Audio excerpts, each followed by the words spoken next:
Good morning. This is the Great Basin Prescribed Fire Briefing for Wednesday, April 17th. Looking at the Great Basin Prescribed Fire activity, a lot of activity popping up all across the region, north, south, west, and east, given by the purple dots. It's that time of year.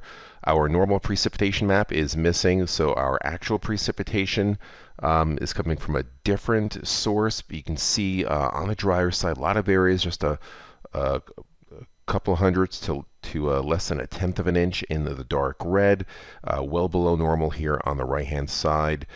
Exception is right here in northern Utah off the Salt Lake and the northern Wasatch and parts of Nevada, but by and large quite dry. Our snowpack still very healthy across most of the region, especially southern and central areas. You can see here, this is a sample taken in northern Utah in Big Cottonwood Canyon, and again, snowpack in the high elevation is not going anywhere anytime soon. 100-hour fuels, satellite imagery, upper level low, a cold one up in northern Montana with wintry weather up there, giving us cooler temperatures, some clouds up here in central areas of southern Idaho, northern Utah, Nevada. But high pressure starting to build in across the west coast, and that's going to be part of our weather as we go through the week.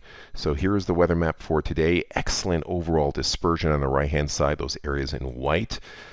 Good transport winds across eastern Utah coming in off the Wasatch, 30 to 40 miles an hour. Lesser winds further west. Excellent overall vertical mixing as you expect this time of year. Now for tomorrow, that low in the north moves further east. We get into a zonal flow, still a little cooler than normal. Drier in the south. We don't expect much precipitation. A little bit more, or a little bit less overall dispersion because the winds will be diminishing a little bit across a lot of areas, but that vertical mixing still several thousand feet above ground level. Now, as we go into Friday, a little bit of moisture moves in, some clouds. Can't rule out a spotty sprinkle, but nothing of significance. Dispersion, again, overall, I would say average. Winds fairly light, except for parts in the south, but excellent overall mixing heights.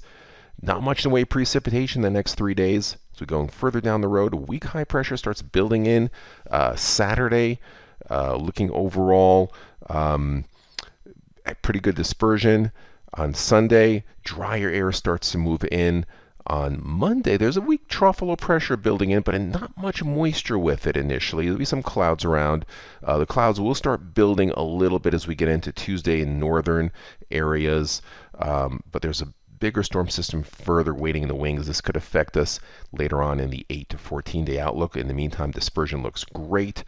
Not much precipitation from Friday through Sunday, nor Sunday through Tuesday. It'll be afterwards.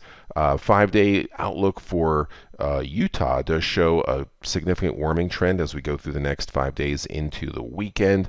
And the 8 to 14-day outlook will start on the right, above normal temperatures. Storm track gets more active.